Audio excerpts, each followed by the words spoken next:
박종현 목사입니다. 예전에 교회를 세우게 되면 이 찬양을 꼭 부르고 싶었었는데 말씀 앞에서라는 찬양입니다. 찬양의 가사처럼 하나님의 말씀을 두려워하고 또 하나님 말씀에 운명을 거는 그러한 교회가 되기를 소망하면서 오늘 새벽에는 이 찬양 함께 불렀으면 좋겠습니다.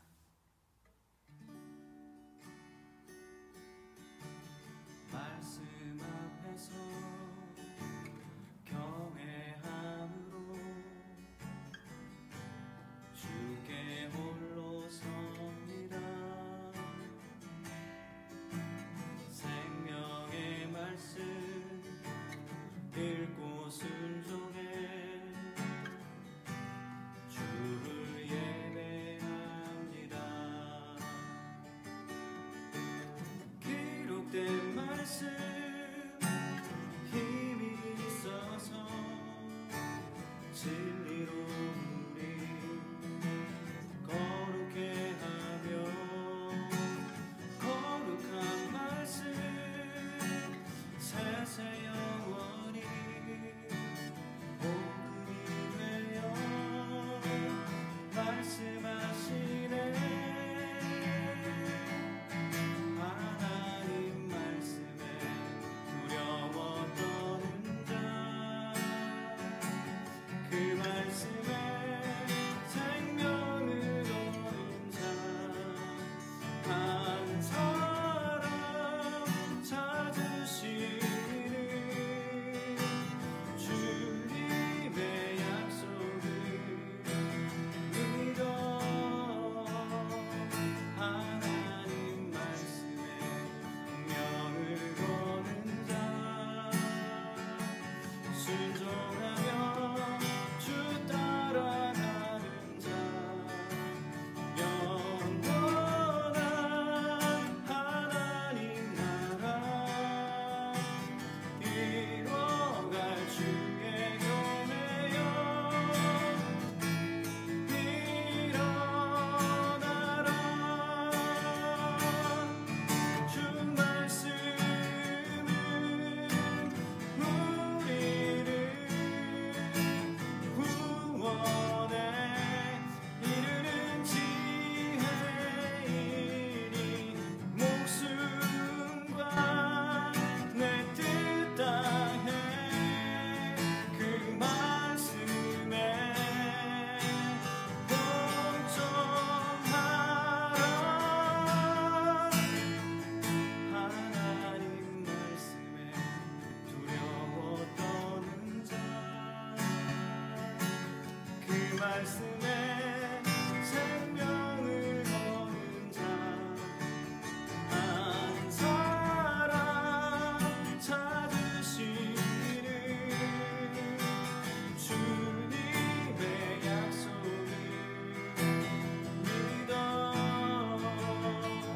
하나님 말씀에 운명을 거는 자 순종하며 주 따라가는 자 영원한 하나님 나라 이뤄갈 주의 교회여 일어나라.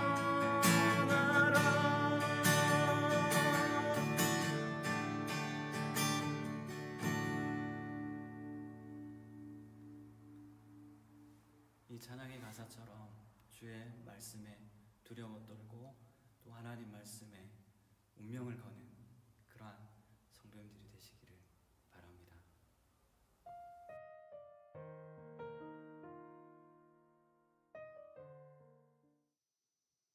뒤에 갑자기 배경이 바뀌었습니다.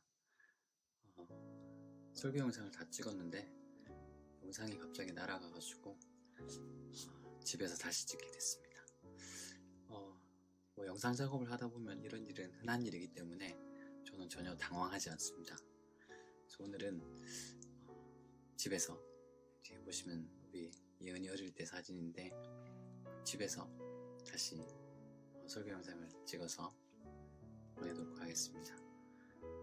오늘은 부득이하게 예수인교회 봉사판 새벽 예배가 아니라 집에서 드리는 새벽 예배 5번째 시간이 되겠습니다.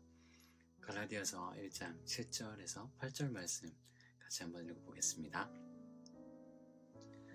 다른 복음은 없나니 다만 어떤 사람들이 너희를 교란하여 그리스도의 복음을 변하게 하려 함이라. 그러나 우리나 혹은 하늘로부터 온 천사라도 우리가 너희에게 전한 복음 외에 다른 복음을 전하면 저주를 받을지어다. 바울의 단호함이 느껴지는 구절입니다. 다른 복음은 있을 수 없습니다. 그럼에도 불구하고 다른 복음을 누군가 전한다면 그 사람은 저주를 받을 것이더라고 그렇게 선포를 하고 있습니다. 마치 전쟁을 선포하는 것처럼 단호하고 확실한 선포지요. 왜냐하면 이것은 굉장히 심각한 문제였기 때문입니다. 바울이 이렇게 단호하고도 확실한 태도로 경고하고 있는 것은 그만큼 갈라디아 교회가 이 일로 인해서 굉장히 큰 혼란스러움에 빠졌기 때문이죠. 아마도 갈라디아 교회는 이 일로 인해서 서로 다른 목소리를 내고 또 서로를 비방하는 그리고 나누어지는 그런 일이 아마 일어났을 것입니다. 올바른 복음과 신앙은 화합과 연합의 열매를 만들어내지 결코 분열과 비방, 반목 이러한 것들을 만들어내지 않습니다. 에베소서 2장 14절 말씀은 우리에게 이것을 분명하게 가르쳐주고 있습니다. 같이 한번 읽어보겠습니다. 그는 우리의 화평이신지라 둘로 하나를 만드사 원수된 것 곧 중간에 막힌 담을 자기 육체로 하시고. 예수 그리스도의 보혈은 막힌 담을 헐어서 하나 되게 하는 능력이 있습니다. 그러니 다른 복음이 가져온 이 심각한 결과 앞에 사도 바울은 단호할 수밖에 없는 것이죠. 그런데 그 문제뿐만 아니라 이 유대교는 얼마나 열심히 있었든지 갈라디아 지방에 있는 교회를 뒤흔들어 놓았습니다. 다시 말하면 갈라디아 교회의 문제는 단순히 한 사람의 문제가 아니라 교회 전체, 갈라디아 지방에 있는 교회 전체의 문제로 대두되었다는 것입니다. 여러분, 오늘날 교회가 진짜 복음에 붙잡혀 있지 않으니까 한국 교회는 서로 비난하고 반목하고 분열되는 그런 위기에 빠져 있을 뿐만 아니라 무엇보다도 공적 영역에서의 그 위치는 이미 땅에 떨어져 버렸습니다.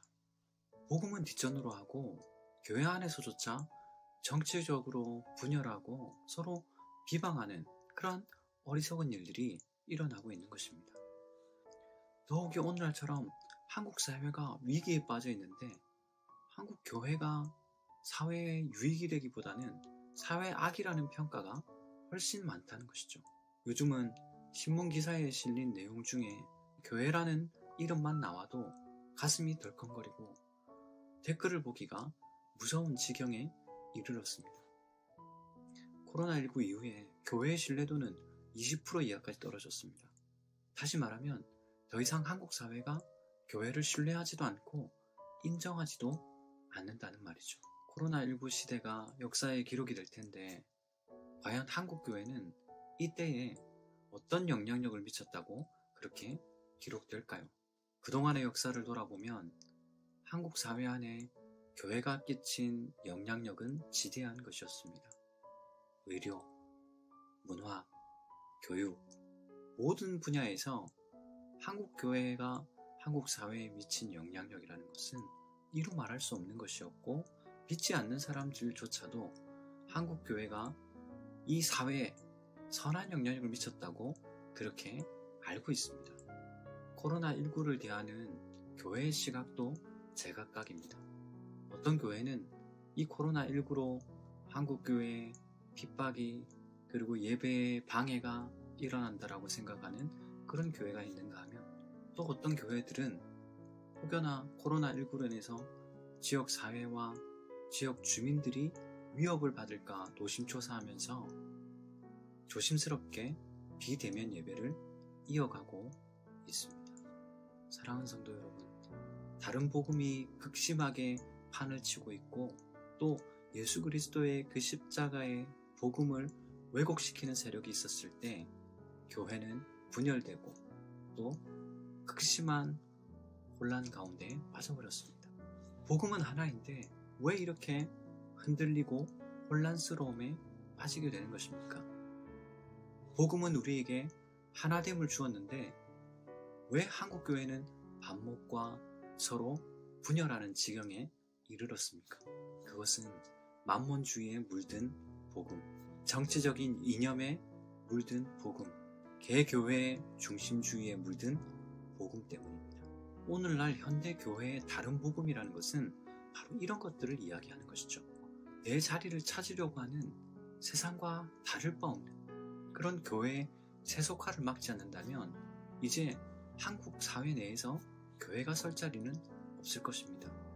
오늘날 한국 교회가 다시 한번 사회의 공적인 영역에서 선한 열매를 맺고 낮은 자리에서 섬기는 예수님의 정신을 회복하기를 간절히 소원합니다. 세속적인 가치에 우리의 운명을 거는 것이 아니라 하나님의 말씀에 두려워 떨고 하나님의 말씀에 우리의 운명을 거는 그러한 교회, 그러한 목회자, 그러한 저 자신, 그리고 오늘 새벽 예배를 드리는 성도님들, 그리고 우리 예수인 교회가 되기를 간절히 소원합니다. 기도하겠습니다. 하나님 아버지, 한국 교회가 진짜 복음을 붙잡고 다시 한번 한국 사회 내에 선한 영향력을 미쳤던 그러한 때로 돌아가기를 소원합니다. 교회가 공적인 영역에서 선한 열매를 맺을 수 있도록 역사하여 주시고 이 한국 사회를 위로할 수 있는 교회가 되기를 원합니다. 가짜 복음, 유사 복음이 이 땅에 판을 치고 있습니다. 복음의 진수, 복음의 핵심을 붙잡고 다시 한번 한국 교회가 일어설 수 있도록 역사하여 주시옵소서. 무엇보다도 하나님의 말씀을 붙잡게 하여 주시고 하나님의 말씀을 두려워하고 하나님의 말씀에 우리의 운명을 걸어 상황과 환경에 좌지우지되지 않는 그러한 저희들의 삶이 될 수 있도록 역사하여 주시옵소서. 오늘 우리의 삶 가운데 주님이 함께하여 주실 줄 믿사옵고 이 모든 말씀 예수님의 이름으로 기도드리옵나이다. 아멘.